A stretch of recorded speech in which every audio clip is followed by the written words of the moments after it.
अंधश्रद्धा के अधीन नहीं है हमारा धर्म।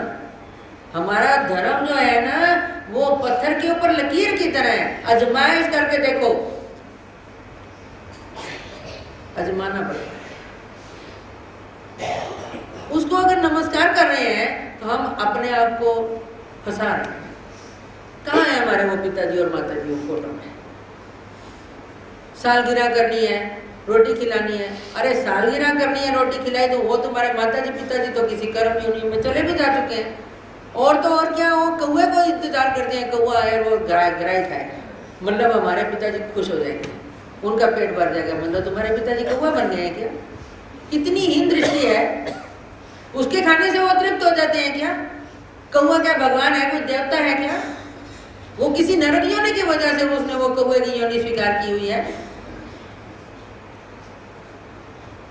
इसलिए ये जो अंधश्रद्धा के अधीन होकर अज्ञानतावश किसी के बहकावे में आकर अगर हम लोग अपने उपदेश लेने के बाद, गुरु मंत्र लेने के बाद, सुनने के बाद आज तक भी किसी ने अगर गलती की होगी तो वो बात अलग है, लेकिन आज अगर आपको पक्का पता चल गया कि ये सब हमारे लिए विकल्प है, विकल्प मतलब अपना पतिव्रता धर्म छूट गया, हम ईश्वर से दूर हो गए, ऐसा विकल्प की शरण में अगर हम चले जाते हैं तो हमेशा के लिए हमारा ईश्वर का धर्म का नाता टूट गया। वो नाता ही टूट गया तो ईश्वर की सहायता आपके लिए खत्म, आपको अच्छे अच्छे धर्म कार्यों के संयोग आने खत्म, आपके संकटों को वियोग लाना खत्म, आपकी सहायता खत्म। आप अगर उस लाइन को छोड़कर प्रायश्चित करते हैं, अज्ञानता में अगर आपने ऐसी गलती की है तो प्रायश्चित करना पड़ता है कि बाबा जी मैंने आज तक अनजाने में, नासमझी में ऐसी कदम गलत उठाए थे और आज मालूम होने के बाद आगे से ऐसा नहीं करूंगा या नहीं करूंगी, जो भी है वो जब तक प्रॉमिस नहीं करता तब तक उस अज्ञानता का बिगड़ा हुआ दोष जो है वो माफ नहीं होता। रे अपने आग घर की हो आग तो उसके ऊपर हाथ रखे पैर रखे जलेगा नहीं क्या? अपने कर्मों से हमें अपने भोग भोगने पड़ते हैं तो हम एक दिन में अमीर भी नहीं हो सकते, तो हमें कोई गरीब भी नहीं कर सकता।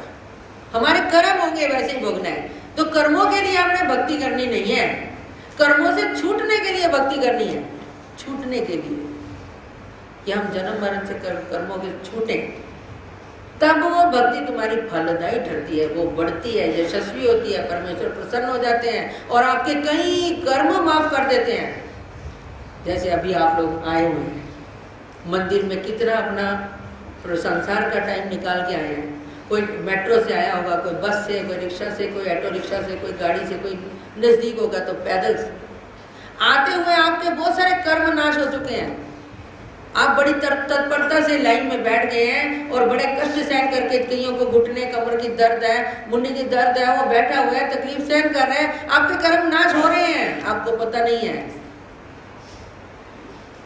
आप बड़ी श्रद्धा से सुन रहे हो, सुनने के बाद अपनी गलती को फील कर रहे हो और उसको दोबारा धोने के लिए भी तैयारी में मन ही मन अगर तैयार हो गए तो भी आपके कर्म नाश हो रहे हैं। पूजा प्रसाद करते हुए आपको कुछ और भी लीला याद होगी, उससे भी आपके कर्म नाश हो रहे हैं। एक एक क्षण आपका, एक एक मिनट जो है वो लेखी लग रहा है अगर आप इस परमेश्वर से जुड़े हुए हैं तो। अगर आपका मन नहीं जुड़ा हुआ तो आपका ये नाटक आपको मालूम है क्या होगा उसका। जब हमारे इतने कर्मों का नाश एक सामान्य छोटे छोटे विधि आचरण करने से, बाहर से आए दंडोत की, साधु संतों को दंडोत की, आपस में जय श्री कृष्ण किया, झुके दंडोत की, दंडोतें डाली, फिर आरती उतारी, धूप दिखाया, फूल चढ़ाया, आपके कर्मों के नाश होते जा रहे हैं। घर के सारे मेंबर खाना खा के सो गए हैं, बच्चा छोटा दूध वो वैसे ही सो गया, ना दूध पिया ना रोटी खाए, माँ उसको उठा देती है, वो आंखें बंद ही होता है, उसके मुंह के साथ गिलास लगा देती है दूध का, वो गट गट गट गट पी जाता है और फिर वैसे ही सुला देती है। वो सुबह उठता है, मम्मी मैंने रात को रोटी नहीं खाई, मुझे भूख लगी है। माँ को पता है एक पहिया भर दूध पिलाया है इसको, मैंने भैंस का दूध पिलाया, मिलाई वाला दूध पिलाया, ये नींद में पी गया, इसको पता नहीं है। जैसे उस बच्चे को पता नहीं है कि मेरे अंदर वो पाव पर जो दूध गया हुआ है उसका कार्य चल रहा है, वैसे हम लोगों के कुछ ऐसे कर्मनाश ऑटोमेटिक हो जाते हैं। लेकिन वही अगर हम गलती कर बैठते हैं तो हमें ऐसा अविधि जुड़ जाता है जिसको माफी नहीं। वो अविधि ये कि हम एक निष्ठ अगर नहीं रहते तो हमारे कर्म माफ नहीं होते, सारे कर्म व्यर्थ चले जाते। आज से पीछे जो आपने पतिव्रता धर्म भंग करने से पहले जो कर्म किए होंगे धर्म संबंधित, बस वही आपके काम आने वाले हैं। उसके बाद आपने जो कुछ किया होगा वो परमेश्वर स्वीकार नहीं करते, वो स्वीकार नहीं करते। इसलिए जाने अनजाने में कभी भी आप लोगों के साथ ऐसा, कोई कहता है शादी नहीं होती तो उसके लिए कोई टेवे दिखाने हैं, कोई पत्थर पहनना है, कोई धागा पहनना है, किसी मंदिर जाना है, नवग्रह की पूजा करनी है, यज्ञ करना है, ऐसा भी आजकल कुछ ढोंग रचाया जा रहा है। यज्ञ करो, नवग्रह की पूजा करो, ऐसा भी हमारे धर्म वाले कहने लगे हैं कुछ लोग। लेकिन इन बातों के बहकावे में भी आप कभी ना आए, चाहे वो मेरे जैसा सन्यासी कपड़े पहन के भी क्यों ना पहन के बैठा हो, इनमें मत आओ। आपको जो गुरुजन बताते हैं धर्म की शिक्षा के लिए, उसमें चलते हुए आपके कर्म धर्म सब जुड़े हुए हैं। अगर लड़के की शादी होनी है तो लड़की अब थोड़ी पैदा होनी है, वो भी तो कहीं पैदा हुई है, वो होना ही है। आप कर्मों के धागे से बंधे हुए हैं, आपने देवता के कर्मों के अनुसार वो काम आपको करवा रही है, आप कर रहे हैं, सुखी रूप या दुख रूप पाप पुण्य सब भुगतवा रही है। लेकिन आप इसको छोड़कर अगर थोड़ी देर को उधर चले जाते हैं तो ईश्वर आपके नहीं है, ईश्वर आपके नहीं है। चाहे आप पीढ़ी भगत हो, चाहे नए भगत हो, चाहे जद्दी के हो, चाहे कुछ भी हो, आपके भगवान नहीं है। अभी मैंने लीला सुनाई है कि भगवान कहते हैं उद्धव और अर्जुन को छोड़कर उसमें मेरा था कौन।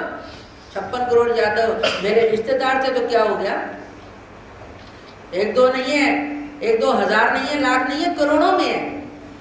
मेरा उसमें कोई भी नहीं था, हमारे में कौन होगा? जो तन मन धन से उसका है। वो रोटी बनाता है तो भी कहता है महाराज के लिए कल सब्जी बनाई थी, आज दाल भी बनानी है। बनाकर इंतजार करता है कोई मेरे घर साधु आएगा, नहीं आया तो फिर खाना खाते भी उसको दुख होता है कि मैंने बनाया और मैंने भी खाया। हर वक्त वो तलमल करता है कि मेरा आज 5 माला भी नाम जपा नहीं गया, मैंने एक भी लीला याद नहीं की, एक भी दंडौत नहीं डाली, कहीं भी मैंने किसी तीर्थ स्थान की या किसी अवतार की याद नहीं की। ऐसा वो मन ही मन दुखी रहता है। उसमें अपना मन लगाओ, उससे आपके कर्म कट जाएंगे और परमेश्वर आपको रास्ता दिखाएंगे। नहीं तो हम अगर पथभ्रष्ट हो गए तो हमारे लिए कोई भी रास्ता नहीं है, कोई भी रास्ता नहीं है। अभी कुछ दिन पहले मेरे पास एक लड़की का किसी का फ़ोन आया था कि भाई मैं ऐसा कोई तकलीफ़ हो गई है मेरे भाई को। तो मैंने कहा आपके पास ही है जालिका देव, तो आप वहाँ चले जाओ। कहते हैं हाँ वो तो जाते ही रहते हैं, हम इसको किसी छुमंतर वाले जैसे वो उतारते हैं, भाई बाधा हो गई है उसको, तो उसके पास लेके गए थे। मैंने कहा उसके पास लेके गए थे तो फिर मेरे पास क्या क्यों आना था? उसके पास लेके गए थे ना, तो फिर मेरे पास क्यों आना था? फिर जाओ उधर। मैंने कहा जाओ जहाँ जाना तुम्हें, क्योंकि मेरा और तेरा रिश्ता क्या रह गया? मेरा रिश्ता किसके साथ है? जो मेरे भगवान का है। भगवान भी कहते हैं वो कौन है जिनको तुमने मिलने जाना है, वो मेरे रिश्तेदार है, क्योंकि हमारे संबंधी है। भगवान कहते हैं उनको मिलो, उनके पास जाओ, उनसे सुख दुख पूछो क्या करना है, तुम और किसी के पास मत जाओ। इसलिए हमें संसारिक लोगों को सुख दुख चलता ही है। आप एकनिष्ठ रहें, एकनिष्ठ रहने से परमेश्वर प्रसन्न हो जाते हैं। इसलिए भगवान कहते हैं अर्जुन को मन मना मेरे में मन लगा, मद भक्त मेरा भक्त बन। भगवान ने क्यों नहीं कहा किसी और का बन? आजकल कुछ बहुत से लोग राधा कृष्ण वगैरह वगैरह के अधीन हो गए हैं। वो हम लोगों को हाथ ऊपर करके राधा राधा या राधे राधे का जाप करने की जरूरत नहीं है। हमने श्री कृष्ण ही कहना है, हमने श्री चक्रधर ही कहना है, हमने और किसी का जाप नहीं करना। कोई विष्णु मानता है कि वो भगवान श्री कृष्ण वही हैं, विष्णु के अवतार नहीं है, परमेश्वर स्वयं पर ब्रह्म परमेश्वर अवतार हैं।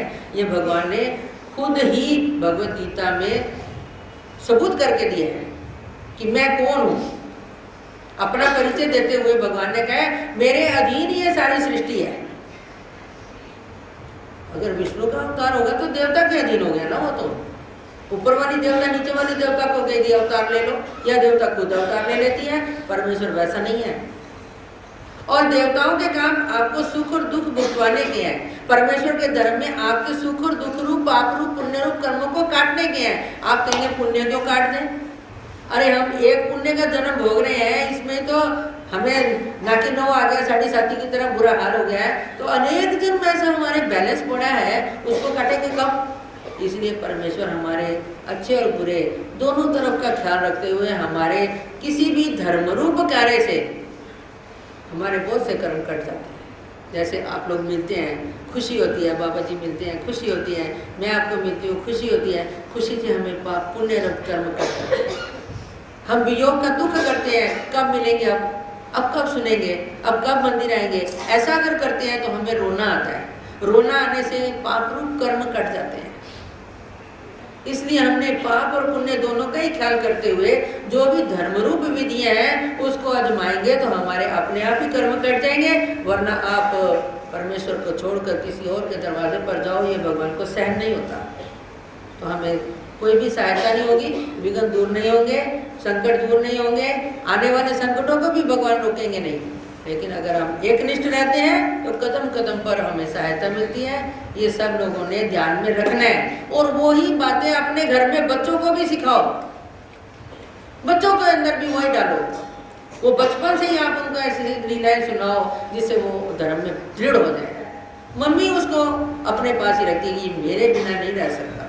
वैसे ही एक निष्ठ भक्त जो है वो परमेश्वर का ही हर वक्त अगर ध्यान करता है, उसकी भक्ति करता है, तो परमेश्वर की कृपा भी उसके ऊपर अपने आप होती है। उसके कर्म नाश होते रहते हैं, वो योग्य होता रहता है, परमेश्वर का कृपा प्रसाद बना रहता है। ये सब के लिए ध्यान रखने वाली बात है। लड़के हों या लड़कियां, सब लोग बाहर भी जाते हैं, स्कूलों से भी जाते हैं, ट्रिप पे जाते हैं, वहाँ पर भी जाकर कभी देवी देवता के मंदिरों में ले जाते हैं आपको देखने के लिए। तो आप लोग भी उस देवता की मूर्ति की तरफ ध्यान न देते हुए आंखें बंद करके अपने भगवान को नमस्कार करें, उसमें हमें दोष नहीं लगता। ऐसा ही ध्यान में रखना। श्री चक्रधर भगवान